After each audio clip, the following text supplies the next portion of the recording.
Good afternoon, and thanks for joining us for the Science of Sleep from A to Z. I'm Greg Berry, Director of Communications in the Office of Alumni Affairs. Since we're virtual, please excuse any technical issues that may pop up. If you have problems with your video or audio, click the reconnect button to get back to the webinar right away. Just a quick heads up, we are recording today's webinar. A replay will be uploaded onto our website, hopefully this afternoon, but at least by tomorrow. Live attendees will get an email once the link is ready. Also, have a question? Go ahead and drop it in the chat. We'll have time for Q&A at the end.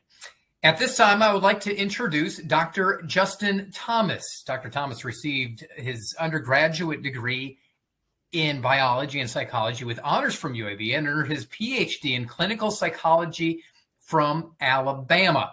Today, he is an associate professor in the Department of Psychiatry and Neurobiology, director of the UAB Behavioral Sleep Medicine Program, and co-director of the UAB Sleep and Circadian Research Core. So this guy knows a lot about sleep. At this time, I would like to welcome Dr. Thomas and turn things over to him. Thanks so much for joining us this afternoon. Yeah, well, thanks for having me. Looking forward to talking all things sleep today. And I'll just go ahead and jump right in because we got a lot of material to cover. I'm gonna, and I think as the next slide suggests, I'm gonna spend a fair amount of talking about like the physiology behind sleep and circadian rhythms. You know, this is something that I think when we talk about the science of sleep, understanding the why and how of sleep and circadian rhythms is important. And it's something that we talk about with patients that come into clinic all the time. I'm going to focus more so on insomnia than any other sleep disorders, but certainly happy to entertain questions people may have about any other sleep disorders and then go through some of the treatment approaches. So we'll go ahead and jump right in. So first, the question about why we sleep and what sleep is really something that's debated a fair amount. I go to scientific conferences all the time when there are debates about how important sleep is, why is sleep important. But I like to start out with what sleep is, because I think a lot of people come in thinking that sleep is kind of like a light switch where, you know, you're either asleep or awake, you know, kind of off and on. And sleep is actually a very active state. And there are certain stages of sleep where our brains are just as active during sleep as they are during wakefulness. So I'm going to go through some of the different sleep staging, but want to note that the reason that we know that sleep is important is because it's conserved across species. Any function that you see in flies and rodents and in people is critically important if you see it across species, and sleep is one of those things. A lot of basic science research on sleep is done in fly models and is done in rodents. So we know sleep is very important to general health. We can categorize sleep into different sleep stages. So N1, N2, and N3 are non-REM stages of sleep. N1 is kind of the light transitional sleep. So if you think about when you're first drifting off, you may be somewhat aware of your surroundings, maybe even somewhat aware that you're drifting off to sleep. That's N1 sleep. And typically it doesn't last that long, but it does explain if people spend a lot of time in N1 sleep, why they may technically be asleep, but also kind of be aware of their surroundings and feel like they're sleeping really, really lightly. But most of the time when people transition from wake to sleep, they only spend a little bit of time in N1 sleep, maybe 15, 30 seconds up to a minute. And then they transition to what we call N2 sleep. And N2 is the bulk of the time that we spend in sleep as adults. N3 sleep is the deepest stage of sleep. We see that a lot more in kids, particularly in the first third of the night. And then as we get older, we don't see nearly as much N3 sleep. So it decreases as we get older. There are hormones that are released in N3 sleep. For example, human growth hormone. So that may be one reason why we see N3 sleep a lot in kids and not as much in older adulthood. And then another point to make about sleep is it's multidimensional. Again, you know, sleep is a complicated phenomenon and it's not as simple as a light switch. And so when we talk about sleep, we can talk about different characteristics. So depth of sleep, the timing of sleep, how long we sleep, when we sleep. So there's a lot of different factors to consider. I'm going to go into that. And lastly, you know, some of the factors that are implicated in sleep a lot in memory consolidation. We know that if we don't sleep well, we're not going to remember things as much the next day. So one of the things I tell students all the time is, don't pull an all-nighter studying for tests, because you actually need the sleep to consolidate everything that you're learning. Sleep is important in hormone regulation. And I know there was a question in the chat earlier about menopause, which I'll try to touch on that. And then all, repair, basically. Sleep is important in any kind of recovery and repair. So to transition to how we sleep, we have what's called a two-process model. So I'm going to break this down for you. There's basically two processes: the circadian system and the homeostatic system. So the circadian system is on the bottom, and you can think of the circadian system as really influencing when you sleep or when your body wants to sleep. So all of us in this webinar and people watching afterwards can probably identify themselves as being either a morning person or a night owl or an intermediate chronotype. So chronotype is kind of like the timing or preference of when you sleep. Most of us are intermediates, but there are people who are really strongly morning types who prefer to go to bed earlier and wake up earlier. And there are some people who are really strongly night owls that prefer to go to bed later and sleep in later. My guess is that people who are at the extreme ends of the spectrum probably do a little bit better with shift work. For example, night owls, if you work from 3 p.m. to 11 p.m. and you're a night owl, it may be a little bit easier to perform in that type of work schedule. So the circadian system is all about the timing of when we sleep, and things that affect the circadian system are light exposure, physical activity, when we eat, those types of things, as opposed to the circadian system is the homeostatic system. So you can think of the homeostatic system as your sleep drive. And as you can see in this figure, the arrows as we go across the day get longer and longer and longer and longer. So there's this idea that the longer you stay awake, the more sleep drive you have. It's kind of the same as when you think about feeding. The longer you fast, the hungrier you get, or drinking fluids, right? The longer you go without drinking fluids, the thirstier you get. So it's the same thing with sleep, and this really plays a role in how we treat insomnia to try to increase sleep drive. The other thing that you'll notice is that as we go across the day, sleep drive increases. The circadian system also increases its output to keep us awake. There's a little bit of a dip in the circadian system right after noon. For most people, kind of after lunch. So a lot of times when we're thinking about people getting sleepy now, people getting sleepy 1 or 2 p.m., there's a natural explanation for that. It's our circadian system has a little bit of a dip there. And then as we fall asleep, you'll notice in the top that our homeostatic drive diminishes pretty quickly. So if you go to bed, let's say at 10 o'clock, and you wake up at 2 or 3 a.m., it's going to be a lot harder to fall asleep or fall back asleep at 2 or 3 o'clock in the morning compared with midnight, because we don't have the same amount of homeostatic drive to sleep. So these two processes work together to keep us awake and to organize sleep and our propensity to sleep.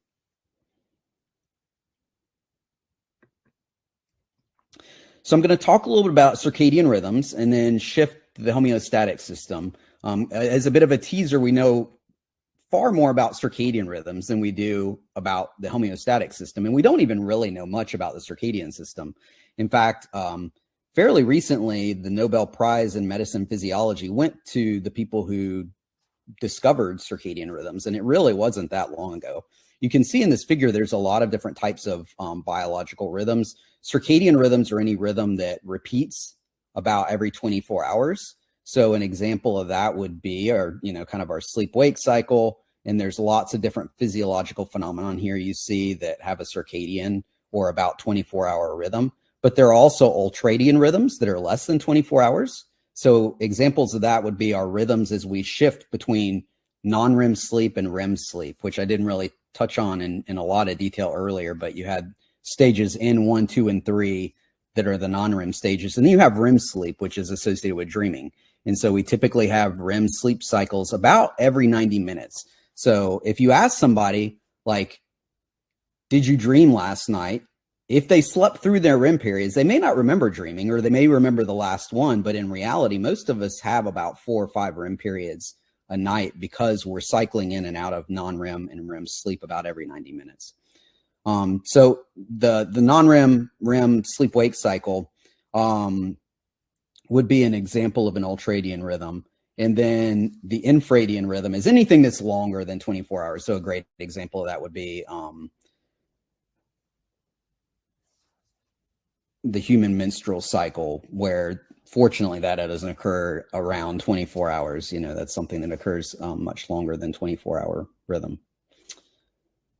So these are the different types of biological rhythms. When we want to define circadian rhythms are defined by anything that's endogenous, so internal, with a period of about 24 hours. In other words, it kind of cycles about 24 hours.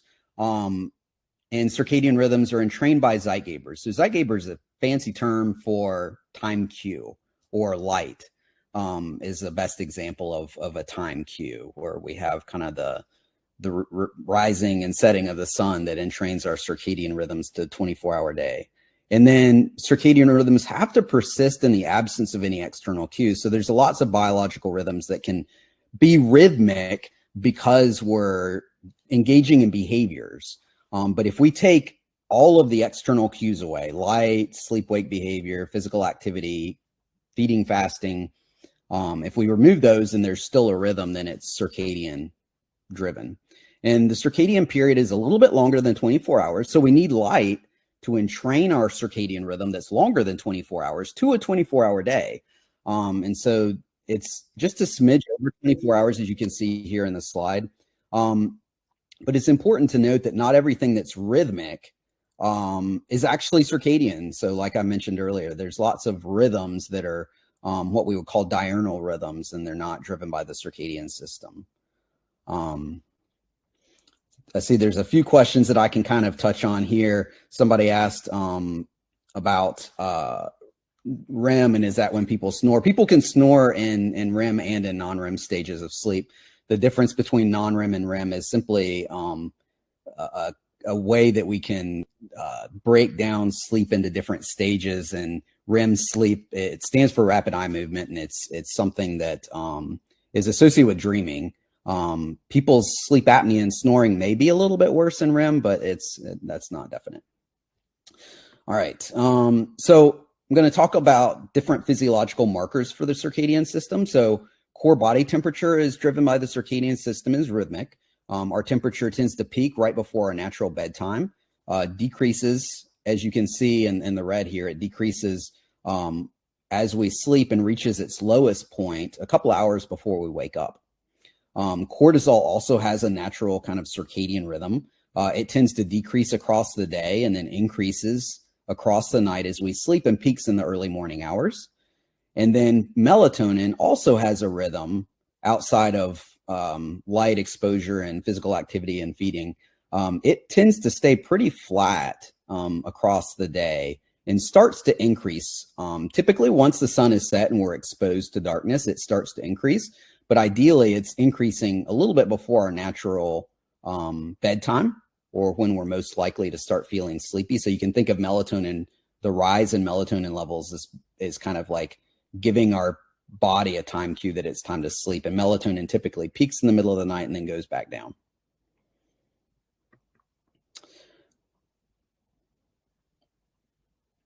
All right. And so in this figure, let me see if the animations work. Yeah. So when core body temperature increases right before our natural bedtime, we tend to have this peaking in circadian contribution to wakefulness, and also a kind of a peak in core body temperature. And this is called the sleep forbidden zone. Interestingly enough, it's kind of the hardest time to fall asleep across the 24 hours. So a lot of people with difficulties falling asleep, a part of it may just be they're trying to fall asleep in this sleep forbidden zone when their body's just not quite ready to fall asleep yet. This stands for dim light melatonin onset. And this is when our melatonin levels start to rise. And it's kind of a proxy for circadian phase. So people who are night owls, their melatonin levels start to rise later. People who are morning people, their melatonin levels start to rise a little bit earlier. And then core body temperature minimum, also a marker of circadian phase. And again, it typically reaches its lowest point a couple hours before our natural wake up time. And this crossover point, when core body temperature is at its lowest point, is really important because light exposure before the crossover point makes our circadian phase later, and light exposure after this crossover point makes our circadian phase earlier. So our circadian phase, which really drives when we want to sleep, can be moved a little bit with light. And that's why we have to be mindful of avoiding light exposure at night before we go to bed, avoiding light exposure in the middle of the night or in the early morning hours when we wake up, but making sure that once we wake up and start our day that we're exposed to light and kind of throughout the day. So I'm going to talk a little bit about sleep need and sleep health, and then we'll kind of pivot into sleep disorders and specifically insomnia. So our sleep need across the lifespan, I love this figure. It's produced by the National Sleep Foundation, so you can go on sleepfoundation.org and find this. But it essentially presents the recommended sleep duration across the lifespan. So you can see for newborns, it's 14 to 17 hours. For preschool, 10 to 13 hours, school-age kids, 9 to 11, teens, 8 to 10, young adults, 7 to 9, adults, 7 to 9, and older adults, 7 to 8. So I guess one thing right away that you may notice is that our sleep need doesn't really decrease that much as we get older. That's a little bit of a myth. Our ability to sleep, unfortunately, declines as we get older, but our actual need for sleep remains roughly the same. It may change by just a little bit. But the other thing that's important about this figure is you can see in the darker blue the recommended durations, but outside of that, there are in the lighter colored, like kind of greenish color, it says may be appropriate. So if we think about adults, it says 7 to 9 hours for adults, but 6 may be appropriate and 10 may be appropriate. So when you hear this message that you need 8 hours of sleep, that's really kind of the average sleep need across any population. So if we surveyed everybody in Birmingham, the average sleep need would probably be around 8 hours. But there are people for genetic reasons and other that may not need or even be able to obtain 8 hours, that may only need 6 or 7 hours. And there are other people that may need 9 or 10. So we have to consider that individual variability and how much sleep we actually need.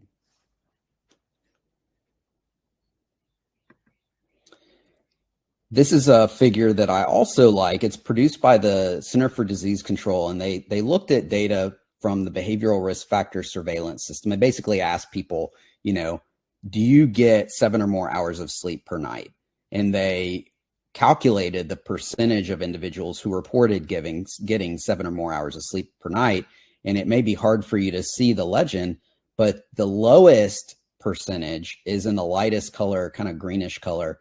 And it's 56 to 62% of adults reported getting 7 or more hours of sleep. So you can see in the state of Alabama, we're in the lowest percentage across the country of adults reporting getting 7 or more hours of sleep. And there are other parts of the country that are doing a much better job at getting at least 7 hours. You can see the darker the color blue, it goes up to about 68 to 71%. But then if you think about the entire country, like our percentages, we don't have a lot of states here that people are 80 to 90% of adults report getting 7 or more hours of sleep. So this is, as a society, we know that in the US, we don't tend not to get enough sleep. The other thing I'd like to point out about this is for those of you familiar with the stroke belt and stroke buckle, that's the highest prevalence and incidence of strokes, and it occurs in the southeastern United States. So a lot of the health conditions that we think about are common in the southeastern United States may be tied in part to sleep duration or lack thereof. So sleep is being recognized now as such an important lifestyle factor that the American Heart Association actually added sleep to create Life's Essential 8. So it used to be Life's Simple 7. And a lot of these factors on here, like diet, avoiding tobacco use, maintaining proper weight, watching your blood sugar, all these things were part of Life's Simple 7 for the American Heart Association to promote good health and good cardiovascular health. And so recently, within the last year, sleep was added. So they've renamed this from Life's Simple 7 to Life's Essential 8 included sleep. Now, they kind of focus a bit on sleep duration, but as I mentioned earlier, there's multiple dimensions of sleep, including, appropriate timing of sleep, appropriate quality of sleep, etc. So I think moving forward, the American Heart Association may start recognizing the multidimensional aspect of sleep, which I'm going to talk about in a second. So this is a questionnaire. It was called the SATED questionnaire to measure sleep health. There's a newer version called the Are You Sated that adds regularity in your sleep, with the idea that you're sleeping roughly about the same time every night. You don't have a lot of variability in your sleep timing or duration. But this is a questionnaire that, people can kind of fill out. I'll give everybody a minute to just kind of fill out for themselves, and I'll walk you through it. So basically, satisfaction: are you satisfied with your sleep? Rarely, sometimes, or usually always. So you can give yourself a score there. Alertness: do you stay awake all day without dozing? Again, rarely, sometimes, usually always. And then the timing of sleep: are you asleep between 2 a.m. and 4 a.m.? And this just means that, if you think about your sleep period, are you sleeping between 2 a.m. and 4 a.m., where your sleep is not really early or really, really late, like you're going to bed after 4 a.m. or you're going to bed before and waking up by 2 a.m. and not getting back to sleep. So if you tend to be asleep between 2 a.m. and 4 a.m., you can rate that on rarely, sometimes, or usually always. And then efficiency: do you spend less than 30 minutes awake at night? And then the last item is duration: do you sleep between 6 and 8 hours per day? And again, this kind of fits with the recommended sleep durations from the National Sleep Foundation. So you can give yourself a score here. There aren't any kind of meaningful clinical cut points, but in general, the closer you can get to having a score of 10, which would be a perfect score on this questionnaire, means that you have better sleep health, and they're working on trying to establish meaningful cut points for this sleep health questionnaire. But this really moves us away from thinking solely about disordered sleep and more towards what is sleep health, what is good sleep, and thinking about the multidimensional nature of it. Somebody pointed out in here that they sometimes wake up between 4 and 6 a.m. and wakening between 4 and 6 is totally fine. And if you're trying to rate yourself on the timing, as long as you're at sleep at least a little bit between 2 and 4 a.m., it's trying to focus on your primary sleep period. So this is a questionnaire that we have for sleep health. I'm going to move a little bit into sleep disorders, talk a little bit about sleep disorders, and then talk primarily about insomnia. So based on the International Classification of Sleep Disorders, we're currently on the 3rd edition of this. There are about 60 different sleep disorders, and they're placed into 7 main categories. So you have your insomnias, your sleep-related breathing disorders like obstructive sleep apnea, where you quit breathing at night repeatedly, central disorders of hypersomnolence. So an example of that would be narcolepsy or idiopathic hypersomnia, circadian rhythm sleep-wake disorders, where you have a sleep disorder that is due in part to your circadian rhythms. And then parasomnias, so doing things like sleepwalking, sleep talking, REM sleep behavior disorder. There's the sleep-related movement disorders. There are people that like kick in their bed at night and can have restless leg syndrome or periodic limb movement syndrome. And the periodic limb movement syndromes fall under sleep-related movement disorders, and then a whole host of other sleep disorders. There's actually another sleep disorder called exploding head syndrome, where people have this experience as they're falling asleep that their head explodes, which seems like a very unpleasant sleep disorder to have. So like I mentioned, we're going to focus mostly on insomnia. I'm happy to field questions about other sleep disorders, but for obstructive sleep apnea, I feel like that's the sleep disorder that gets a lot of the press. Where people repeatedly quit breathing, wake up gasping for breath in the middle of the night, their oxygen levels drop, and they end up most of the time when they get diagnosed needing a CPAP machine, which stands for continuous positive airway pressure. So a lot of people know about the risk factors with apnea. I'm going to focus more on insomnia, in part because that's what I treat in my clinic most, but it's also something that the treatments for that, when I explain it, it's something that you can all take advantage of. So the way we define insomnia is difficulties either falling asleep or staying asleep. And typically this is longer than 30 minutes. So if it takes you longer than 30 minutes to fall asleep, that's what we would typically identify as difficulties falling asleep. Now, there are certainly people that it may take them 40 minutes or 50 minutes and they don't identify with that being difficulties falling asleep. That's just how long it normally takes them. And we wouldn't necessarily diagnose somebody with insomnia if they take some 40 minutes to fall asleep and they're okay with that. So it's not kind of this hard and fast, but it's just a general kind of guiding principle to say, if it takes you a little bit longer than 30 minutes to fall asleep or a lot longer than 30 minutes to fall asleep, or you're awake for more than 30 minutes in the middle of the night, that may be something that you want to be mindful of.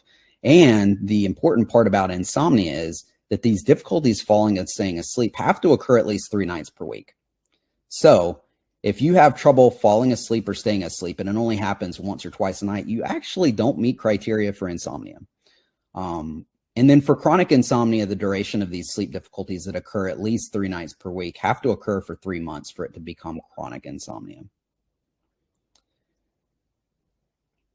There has to be an adequate opportunity to sleep, and then associated daytime consequences, which this last point is kind of interesting because people with obstructive sleep apnea tend to be really, really sleepy during the day. Interestingly enough, people with insomnia are not necessarily sleepy during the day. No matter how little sleep they got on the previous night, the types of daytime consequences we tend to see with insomnia is people saying they have difficulties concentrating or focusing. Their mood may be impaired, they're more irritable, feel more down in the dumps. And so those are the types of consequences during the day that we typically see with insomnia. We don't always see people say that they have insomnia and they are sleepy all day. If we see that presentation, we start to wonder if there may be some apnea present as well. We look at other potential sleep disorders, like I just mentioned, apnea, other like circadian rhythm disorders, to make sure that's not causing the insomnia.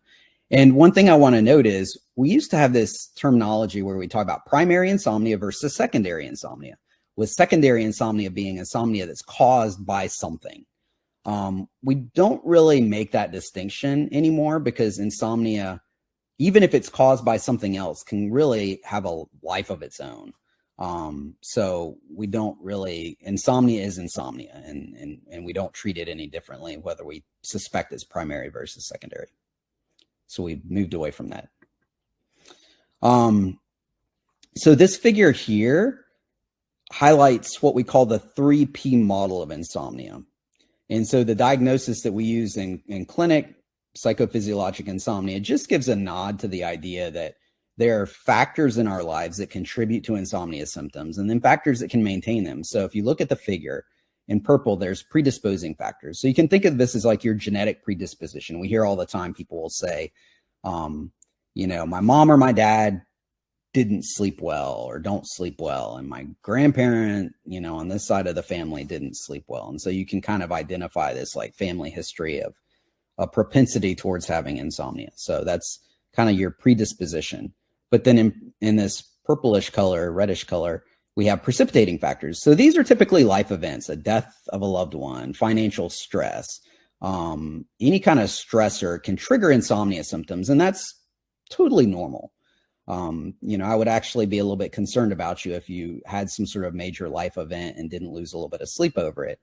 But when we move from acute insomnia to early insomnia and then chronic insomnia, what we see is that even when the precipitating factors go away, we're left with about the same level of severity of insomnia. But what we see is most or more of the insomnia is explained by perpetuating factors. And so the perpetuating factors are things that we treat. So examples would be, let's say something stressful happens in your life and you're having trouble sleeping. But as a result of that, you start drinking more coffee to kind of function the next day, or you take naps, or you start worrying about your sleep and becoming more attuned to sleep and hyper focusing on it. Those are all perpetuating factors that actually can make the insomnia worse. And so that's really what we focus on with treatment. So I'm going to walk through some of the common treatments for insomnia. I think, once we get to cognitive behavioral therapy for insomnia, that'll be the one where people may want to take some notes because it's things that you can implement in your life. So some of the insomnia treatments that we frequently encounter, one would be sleep hygiene. So sleep hygiene is something, if you do a search for treating insomnia symptoms, sleep hygiene are the do's and don'ts of good sleep. And I'm going to show you what some of those are. I will emphasize that sleep hygiene, while we talk about sleep hygiene as being necessary for good sleep, but not sufficient. In other words, somebody can have insomnia, follow all the good sleep hygiene rules, and still have insomnia. So sleep hygiene in of itself doesn't necessarily treat insomnia, but following sleep hygiene does increase the chances that you'll have good sleep. And then there's pharmacotherapy approaches. So these are all the medications, prescribed medications that can be used. So you have benzodiazepine receptor agonists, or what we call the Z drugs. This will be like Ambien. The generic for Ambien is Zolpidem. There's a couple other generic medications, Zopiclone, that fit under this like Z drug category. Benzodiazepines, which are falling out of favor, things like Xanax. I think most physicians try to stay away from prescribing things like that, or Valium for sleep. There's newer medications like orexin receptor agonists that act on the orexin system that's implicated in narcolepsy. There's melatonin receptor agonists like Rosarum or Romeltion that act on the melatonin system. And then there's even medications like trazodone. And honestly, trazodone is probably the medication I see prescribed most for insomnia at this point. And it's a sedating antidepressant. But given at very low doses, it's not a high enough dose to necessarily affect somebody's symptoms of depression, but it can be sedating. And so I think people tend to like trazodone because they don't have to be too concerned about taking it every night, where some of these other classes of drugs, like the benzodiazepine receptor agonists, there's some concern about taking it chronically. So these are the different medication classes. There's a lot of other treatments out there. I'm going to talk a little bit about melatonin and over-the-counter supplement and some of the issues that we run into with melatonin. There's even some gadgets you'll find. There's this thing called Ebb Sleep Band that I ran into at Sleep Scientific Conference, and it's like a cooling band for your forehead that you can wear. And the idea is that the cooling headband kind of slows your EEG waves down and makes it easier to sleep. But I think importantly for all these insomnia treatments, in 2016, the American College of Physicians published guidelines that recommended cognitive behavioral therapy for insomnia, or what we call CBTI, as the first line treatment for insomnia. So in other words, when somebody comes in with complaints about insomnia, instead of being given a medication, they actually recommend doing CBTI first. And then if people's sleep doesn't improve with CBTI, then using medication. Currently, we kind of do it the other way around. And I think part of that phenomenon is that people will present to their primary care physicians first. And there's not a lot of people who provide CBTI. For example, in the state of Alabama, to give you an example, when I first joined faculty at UAB and started my clinic, there were only 2 or 3 people in the entire state that were trained in CBTI. So you can imagine how many people across the state of Alabama have insomnia. I know within my clinic, even though I have 4 or 5 clinical psychology graduate students doing CBTI, we still maintain a really long wait list. So I think the lack of providers is really something we're trying to work through right now to figure out a solution for. But CBTI is considered the first line treatment for insomnia. And so I'm going to walk you through what that looks like in a minute, so that you'll at least have a sense of what it is, and some of the approaches you may actually be able to kind of apply yourself. So I mentioned sleep hygiene first. So I pulled this off of the web. This is just something that it's got some of the do's and don'ts about sleep hygiene. So it classified as things that you can do during the day and things you can do at night to promote good sleep hygiene. So example, these would be kind of keep a consistent bedtime and wake up time, avoid light in the evenings, have a wind down time before you go to bed. Don't drink too much caffeine after noon. or preferably don't drink any caffeine at afternoon if at all possible. I would like to mention that caffeine stays in your system a lot longer than most people realize. The half-life of caffeine can be 6 to 8 hours. So if you're drinking caffeine afternoon, a fair amount of what you're drinking, even at 1 or 2 p.m., can still be in your system when you're trying to fall asleep. Alcohol fragments your sleep, even though it's a little bit sedating and can make you kind of help you fall asleep. It does make your sleep worse. It makes sleep apnea worse. So this all falls under the sleep hygiene kind of do's and don'ts. And like I mentioned earlier, sleep hygiene is necessary for good sleep. So you typically need to follow all these rules for most people in order to sleep well, but it may not be sufficient to treat insomnia. In fact, a lot of the clinical trials that we have that are testing out different treatments for insomnia use sleep hygiene as an active control group. So you don't want to ever be using an active control group as your kind of primary means of treating something, but really sleep hygiene is one of the only tools that some people have available to them, which is a bit unfortunate. And I will add that the American Academy of Sleep Medicine actually came out with a statement in the last couple of years recommending against using sleep hygiene as a standalone treatment. Now, what that means is they're saying that they don't want people to use sleep hygiene alone to treat insomnia. There's not good evidence that sleep hygiene by itself will treat insomnia. So the AASM felt like it was important to come out and say that and basically say, like, while you need to do sleep hygiene, like it should not be used as a treatment.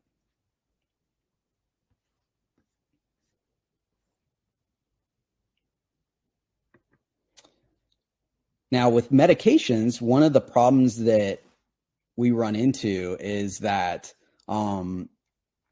medications have side effects. And it's hard to time medications such that it helps you fall asleep quickly, but it's out of your system by the time you want to wake up.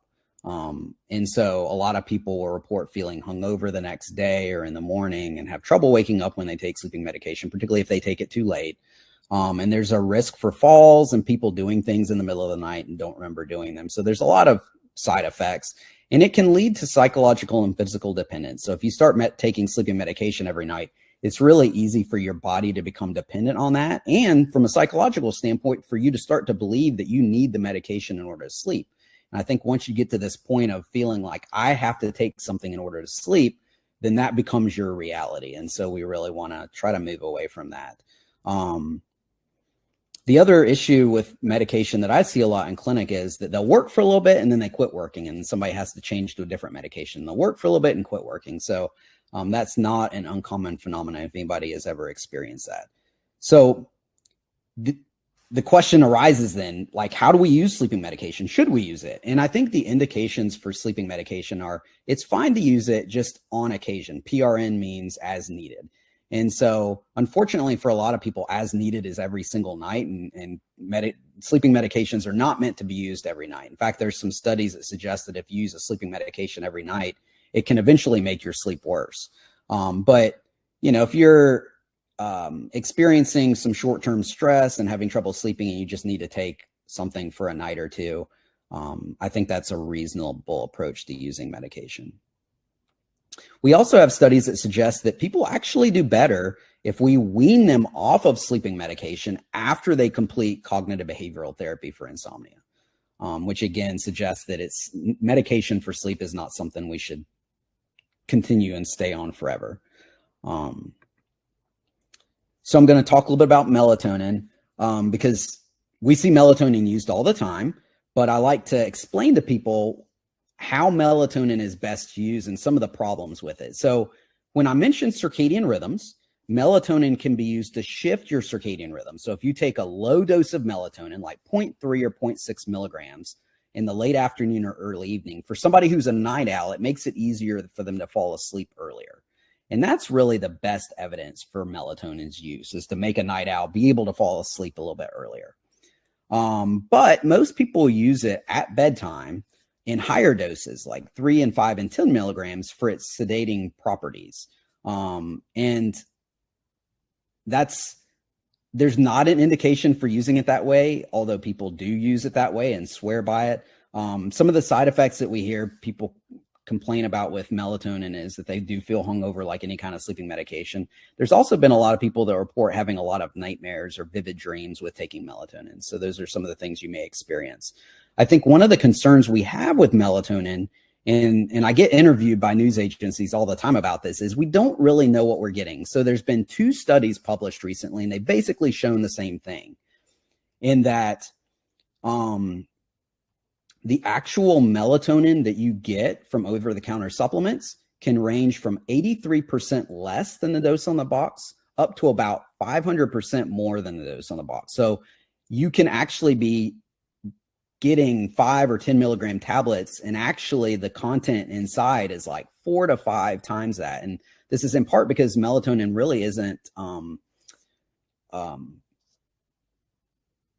monitored much by the Food and Drug Administration like medications are for dosing accuracy. And so that's it's an over-the-counter supplement. So we have to throw that out there. The question I get is, well, then how do I know if I want to take melatonin, if I want to try it, should I, and how do I know? And I always tell people, feel free to give it a shot, but look for the USP label. So USP stands for United States Pharmacopoeia, and they're an organization that randomly tests over-the-counter supplements to make sure that the dosing is relatively accurate. So if you're going to take melatonin, at least look for the USP label to make sure that you're taking one where maybe the dosing is pretty accurate.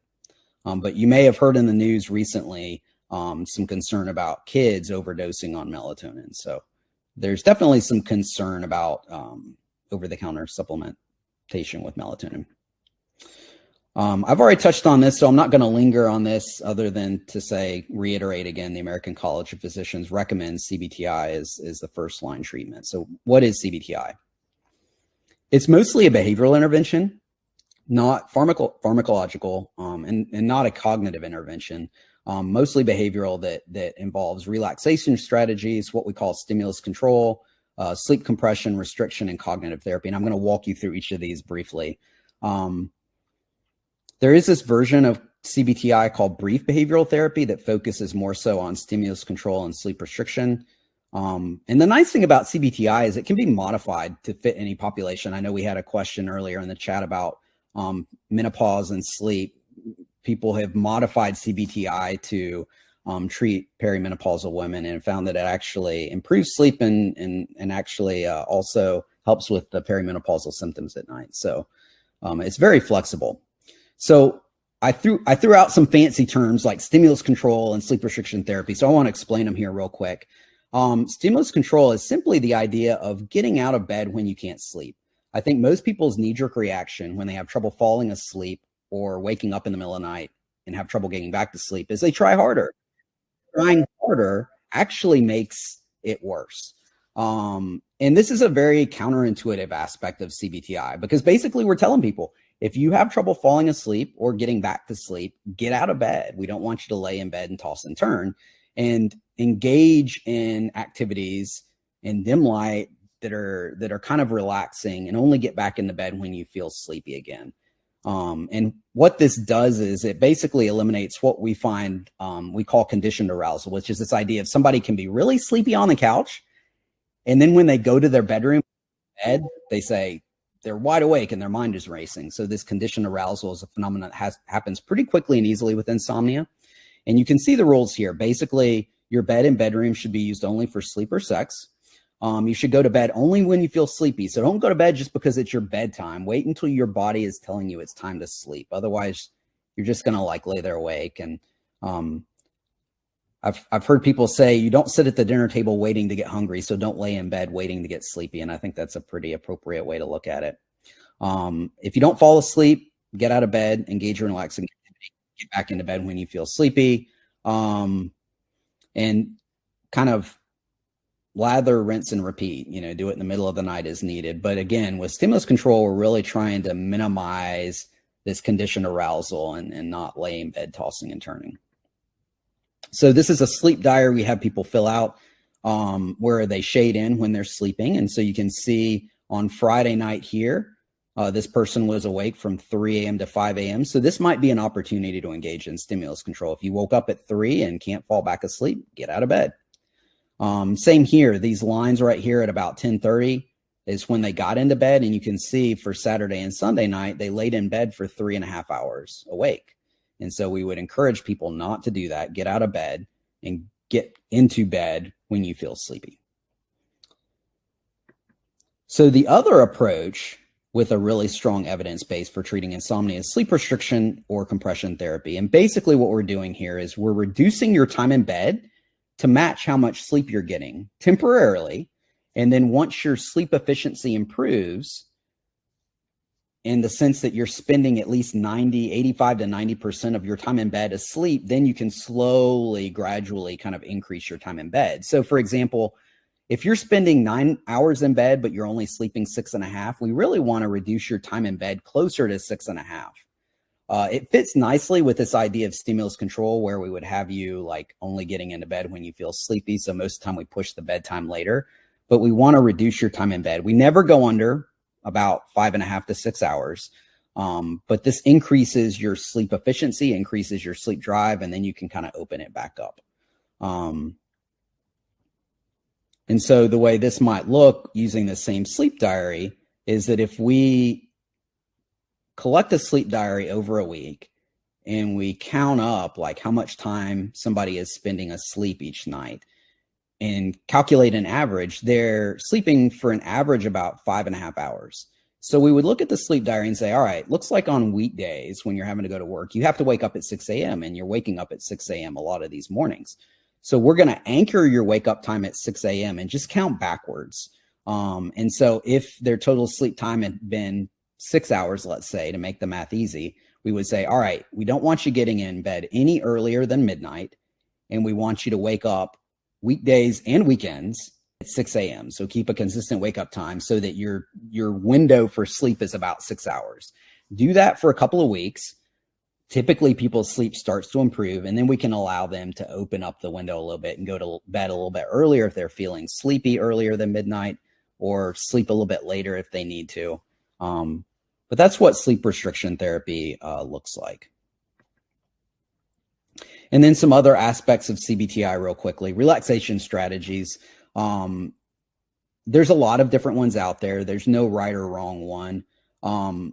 The one that we use is called passive muscle relaxation. It has diaphragmatic breathing, where we teach people to take slow, deep breaths. We have them focus on different muscle groups and relax different muscle groups.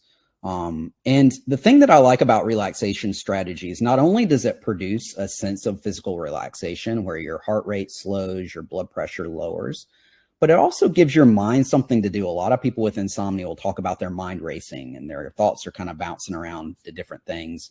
And so it gives your mind something to do, because your mind is going to be what it is. Its job is to think about things. And so if you can give it something neutral, that can be helpful. And then cognitive therapy is something that we do as part of cognitive behavioral therapy, where we teach people to identify the connections between their thoughts and their emotions and their behaviors. And this becomes a helpful tool if people have a lot of unhelpful thoughts about their sleep. They're putting undue pressure on themselves. Like, if I don't fall asleep quickly, I'm not going to be able to function the next day. That type of thought is really unhelpful, makes insomnia worse.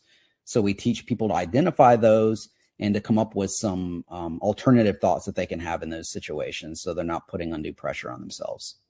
And then mindfulness techniques. If there's ever a talk about mindfulness, we do incorporate mindfulness techniques into treating insomnia as well. So that's kind of a quick rundown. I wanted to make sure I left plenty of time for Q&A. I know that there have been some questions pitched into the chat, and some of them actually kind of like pop up and then disappear. So I haven't been able to monitor as much as I would like. But I wanted to save some time for people to ask some questions about some of this and not spend too much time on the ins and outs of treating insomnia. But as far as a summary, you can see it here, just being aware of how sleep works, what controls sleep, the fact that it's multidimensional, being aware of what CBTI is and knowing if you have insomnia, that may be something that helps. And then I think a good reference for people is the Society of Behavioral Sleep Medicine. So their website is behavioralsleep.org. And they have a lot of really good public-facing materials about sleep and CBTI. They even have a link to providers in each state. So I would encourage people to go to that website and check it out. And with that, I will leave you with a quote, and happy to answer any questions people may have. And we have a bunch of questions in there, and I'll start them off. Great information, by the way, Dr. Thomas. So one person has asked, why can some people take naps like her husband, but she can't? I'm one of those that really can't take a nap. Yep. Yeah, I think so. Napping really gets into the sleep homeostat. And so, across the day we build pressure. And so there may be some people that don't build up as much sleep pressure across the day and don't have enough drive in the middle of the day to be able to take a nap and fall asleep. And other people do. I will also say that some people, and I'm kind of this way myself, but if I ever lay down to take a nap and fall asleep, it's hard for me to take a power nap. And for people that would benefit from a nap, power napping is the way to go. We don't ever want people to spend 2 or 3 hours in bed napping. So if you're going to take a nap, brief is better. But I think one thing that I will point out about napping is that napping isn't like, there are some cultures that they have a siesta culture and they rest for a brief amount of time, but napping could be a sign of excessive daytime sleepiness and an underlying sleep disorder. So I mentioned that people with sleep apnea tend to be really, really sleepy during the day and therefore much more likely to nap. And so for those of you who aren't really nappers, that may actually be a sign that you're sleeping pretty well at night. So that can be a good thing. How does hitting the snooze bar affect your sleep?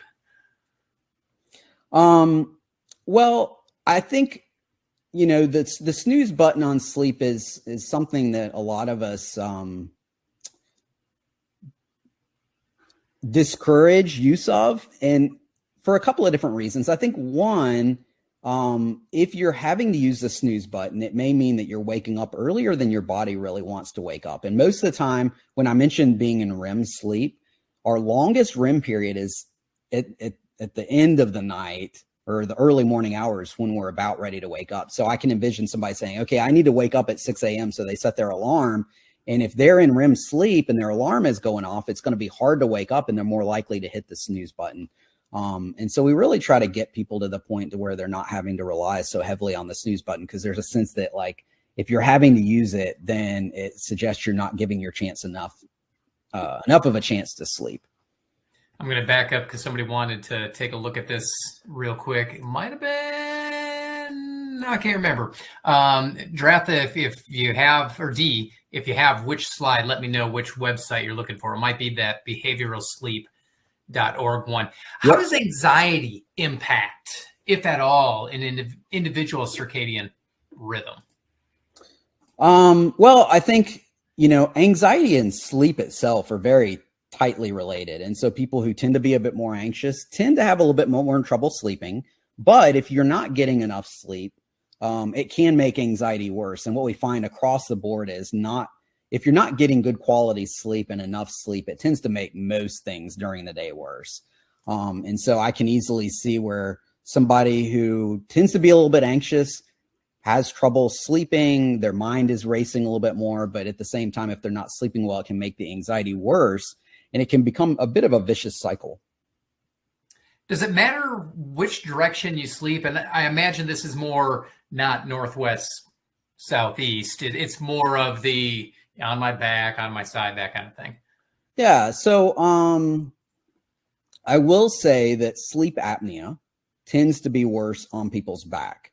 And so when you hear about people snoring loudly and gasping for breath on their back, and you kind of like nudge them and tell them to roll over, that's because sleep apnea tends to be worse on your back. Now, if the head of your bed's a little bit elevated, that can mitigate that. But in general, people will snore less and have less sleep apnea on their side. And in fact, there's actually, for people that have relatively mild sleep apnea that isn't being treated by CPAP, there are some people that can do what we call positional therapy, where in essence, they have sleep apnea on their back, but as long as they can sleep on their side, they don't have sleep apnea. And so their treatment, if they don't want to use CPAP, is to like get a wedge or something to where they can sleep on their side. How much does a sleep disorder really affect long-term health or heart health? Yeah. So sleep apnea is probably the one that has the strongest association with poor health outcomes. And it makes sense. You're quitting breathing, your oxygen levels dropping, you're waking up frequently throughout the night. So sleep apnea increases risk for cardiovascular events, poor cardiovascular health, metabolic issues, diabetes, et cetera. So I think that's the biggest one. Insomnia, probably to a lesser extent. I don't think insomnia has the same negative impact on health that apnea does, but still, if you're not getting good quality sleep and sufficient sleep duration, it still does have its impacts on health. Any data linking poor sleep with the risk of stroke? Yeah, there's a few studies that have looked at untreated sleep apnea increases risk for stroke. I think if you're consistently sleep deprived, to a lesser extent, that may increase your risk for stroke. And there's probably a signal for a variety of other sleep disorders. So yeah, there's definitely association there. Can you recommend any natural remedies to help with sleep? Well, I would like to think of cognitive behavioral therapy for insomnia as kind of a natural remedy, because we're using behavioral techniques, non-medication techniques to treat insomnia symptoms. But I think, starting with sleep hygiene, having a good wind down period is, helpful. It's hard to speak to natural remedies. I think when people think of natural remedies, they think of things like lavender and valerian and other things like that. And we just don't have a lot of data that suggests that they suggest how much they may impact sleep. So, stuff like that might be helpful, but at the end of the day, I think some of the behavioral approaches that I was discussing is kind of the way to go, at least for insomnia. And one more question, then I'll have you just recap something real briefly. Mm-hmm. I was mistaken on the tummy, not tummy, on the back. Which direction should one's head be to get the best sleep? Or is there really anything? I can't think of anything like in terms of the direction of someone's head in relation to the bed or the room or anything like that.